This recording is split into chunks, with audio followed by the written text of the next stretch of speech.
e eu vou apresentar aqui o projeto que nós fizemos da disciplina de algoritmos genéticos para a pós-graduação da FIAP. Nós resolvemos fazer um algoritmo genético que ensine um carrinho a se locomover sozinho por uma pista, ok? O carrinho, ele tem 3 sensores, é a única coisa que ele conhece do mundo. Os sensores permitem que ele veja a distância em que o centro dele está das bordas da pista. Então ele consegue ver a distância a menos 45 graus, a 0 graus e a mais 45 graus. E com isso, ele consegue decidir quantos passos ele vai dar para frente e quanto ele vai girar para um lado ou para o outro. Ele tem a capacidade de girar 1 radiano, ou aproximadamente 60 graus, positivos ou negativos, ok? Como ele decide isso? Ele é controlado por uma rede neural. Então, temos os sensores de entrada aqui com as distâncias, basicamente que entra em cada um deles aqui é uma distância, e o que sai aqui na velocidade é uma quantidade de 0 a 10, que é o quanto ele vai se mover para frente, e na direção de -1 a 1, que é o quanto ele vai girar de um lado para o outro. E a rede neural, ela é inicializada, né, cada uma dessas linhas é inicializada com um peso completamente aleatório, e eles vão o algoritmo genético vai deixando esse peso melhor ao escolher os carros que estão mais adaptados à pista. Vou mostrar aqui para vocês um exemplo do mundo. Então, o traçado branco é o mundo, tá? É a pista deles. Cada bolinha é um carro. Essas linhas que a gente consegue ver aqui nessa primeira bolinha são sensores dela. O grid, os quadradinhos, é o que serve para que a gente meça o quanto o carro foi para frente. Então, cada quadradinho diz o quanto mais para frente ele está. E esse rastro verde claro é o rastro do primeiro. Então, ele já passou por todos esses quadros. É assim que a gente mede a distância dele, ok? Os carros vão parar de funcionar assim que eles encostarem em uma parede ou depois de uma quantidade específica de iterações. Nessa pista aqui está com 2.000 interações. Então, ou 2.000 interações ou encostar na parede. Todos têm que encostar na parede. E a cor deles, quanto mais sem cor ele ficou mais para trás na pista, quanto mais vermelho, mais brilhante ele estiver, mais ele andou. Uma foto estática assim não faz diferença, né? Mas quando eles estão correndo todos loucamente, isso ajuda bastante. Isso é só para debug, isso não faz diferença nenhuma. Então é isso, isso é o mundo. Eu vou colocar um para executar aqui, para vocês terem uma boa ideia de como ele funciona.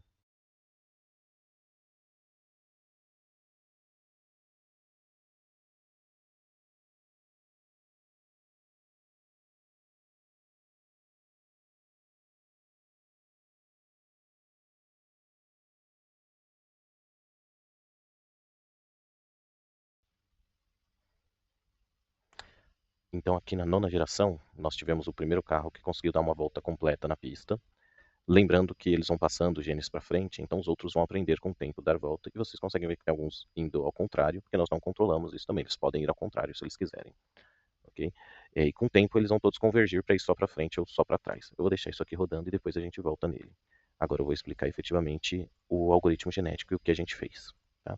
Só antes disso, o gene dele, né, que a gente considera aqui o DNA, o gene dele, são os pesos que tem nessa rede neural. Então são 25 números, um para cada um desses traços. Isso que é o gene dele. Então vamos ao algoritmo efetivamente. O que a gente vai ter aqui? A cada geração a gente faz o quê? A gente faz o ranqueamento deles. Então quem foi mais longe fica em primeiro e assim por diante. Depois disso, e eu já explico cada uma das coisas, nós fazemos a seleção dos melhores e salvamos eles.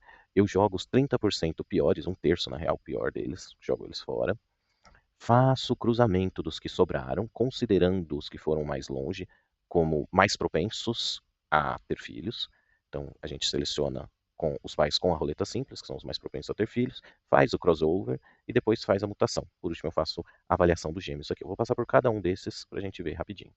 Então, vamos lá. O elitismo, o que a gente faz aqui? Seleciona os 3 melhores e basicamente copia os pesos deles. Cria carros novos com aqueles pesos na rede neural. Depois disso, são gerados, nesse caso eu coloquei para gerar 2 filhos, ok? Então como que vai funcionar aqui? Desses 3 que foram salvos, nós selecionamos 2 pais, ok? E fazemos o crossover, mutação e avaliação de gêmeos com eles. Novamente, já eu explico isso. E aí eu saio daqui com uma lista com 5 carros, 3 dos que eram os melhores, mais 2 filhos. Então, os 5 que são mais propensos a conseguir ir mais para frente. Não necessariamente que eles vão conseguir, ok? Os 3 primeiros, os 3 que foram salvos, eles não vão conseguir mais para frente, eles vão parar exatamente no mesmo lugar, eu só não quero perder eles. Tá? Aqui, como esses aqui foram muito ruins, eles são um terço pior, o terço último da fila, não vale nem a pena ficar com eles, na minha opinião, então eu limei eles de uma vez. tá? E aqui vamos para a parte do cruzamento, né? Então, como funciona a roleta simples? A roleta simples é para a seleção dos pais, tá? Para a seleção de quem vai fazer o cruzamento. Então, a gente calcula a distância de todos os carros, quanto todos eles juntos correram, e a gente cria uma lista de probabilidades aqui da distância que cada carro correu pelo total que foi corrido. Logo, os valores maiores vão estar nos melhores carros. Essa probabilidade acumulada, a gente gera uma listinha com ela, tá? E depois seleciona um valor no meio dessa lista ali. Então vamos lá. Pais selecionados, a gente estava aqui, roleta simples, selecionamos 2 pais. Aí nós vamos fazer o crossover. Crossover vai ser por recombinação em um ponto, tá? Então a gente vai escolher, deixa eu colocar aqui na vai ser assim.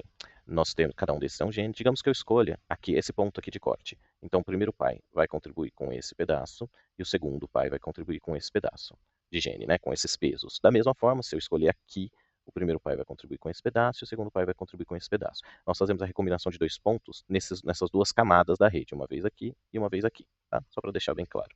Então, vamos aqui. É isso aqui que está sendo feito aqui.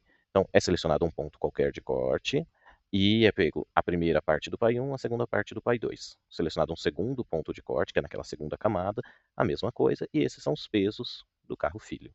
Tá? Então, esse é o cruzamento. Pronto, estamos aqui, fizemos o cruzamento. Mutação. O que é a mutação? A mutação, basicamente, a gente vai passar por todos aqueles pesos e vai verificar se tem a chance deles serem modificados. Eu coloquei aqui uma taxa de 10% e um número aleatório. Então, tem 10% de chance de bater nele. E se bater, ele vai poder aumentar até 0,1. Basicamente é isso, a mutação. Aí, o que mais que nós temos aqui? Nós temos a avaliação dos gêmeos. A avaliação dos gêmeos serve para que eles não converjam todos para os mesmos pesos. Né? Então, o que a gente faz? Se tiver exatamente os mesmos pesos em 2 carros, ele não entra na lista da nova geração e a gente gera outro até chegar à quantidade da população que a gente queria. Então, eu não permito nunca que tenha 2 carros exatamente iguais rodando. Deixa eu mostrar, vamos ver como que eles ficaram aqui. Então, aqueles já todos aprenderam, tem poucos carros batendo, eles já estão rodando na pista. Tá? Eles começam aqui, esse é aquele que a gente ligou aquela hora, e eles já estão rodando tranquilamente aqui na pista. Beleza? É isso. Deixa eu desligar ele aqui. Só para demonstrar que os carros, eles não decoram a pista, mas eles efetivamente aprendem a andar nela, nós fizemos um benchmarkzinho aqui que foi o seguinte: a gente colocou essa pista para rodar 10 vezes e anotamos quanto tempo demorou, quantas gerações demorou para ele chegar para darem a primeira volta. Então 6, 8, 6, 5, 6, 2, nessa que estava rodando agora foi 9, se eu não me engano, não lembro. Tivemos algumas que demoraram muito, inclusive essa aqui demorou muito e todo mundo aprendeu a correr ao contrário, ok? Do lado inverso da pista. Mas se tirar os números grandes aqui, eles demoram aproximadamente 5 gerações e meia. Tá? Nós temos outras pistas, deixa eu mostrar rapidamente aqui para vocês. Essa é a pista que a gente estava. Tem uma pista que a gente fez bonitinha de dinossauro. E tem a pista de Interlagos, beleza? E o que a gente fez aqui? A gente pegou um carro e treinou, pegou alguns carros, um conjunto de carros igualzinho, treinou em Interlagos. E depois pegou um conjunto de carros e treinou na pista do dinossauro. E aí nós fizemos o hot start dessa pista que a gente estava vendo com um carro que treinou em Interlagos. E ele já consegue fazer uma colocação muito melhor. A média dele aqui é de 4 gerações para conseguir dar a primeira volta. Quando a gente colocou o cara que treinou na pista do dinossauro, a média para conseguir dar a primeira volta foi de 3 gerações. E por fim, a gente fez o hot start com os dois, um carro de Interlagos e um carro da pista do dinossauro, nessa pista que a gente estava vendo. E aí a média para dar a primeira volta cai dos 5 para 2. O que isso significa? Ele não aprendeu, ele não decorou a pista. Ele realmente aprendeu a girar o volante, a dar a volta e a não bater na parede. E eu vou mostrar isso rapidamente aqui para vocês, com isso aqui. Aqui eu tenho os carros que nós treinamos, eu vou descomentar essa parte e vou rodar ele de novo. Um que treinou em Interlagos, um que treinou na pista do dinossauro, nessa pista que a gente estava vendo.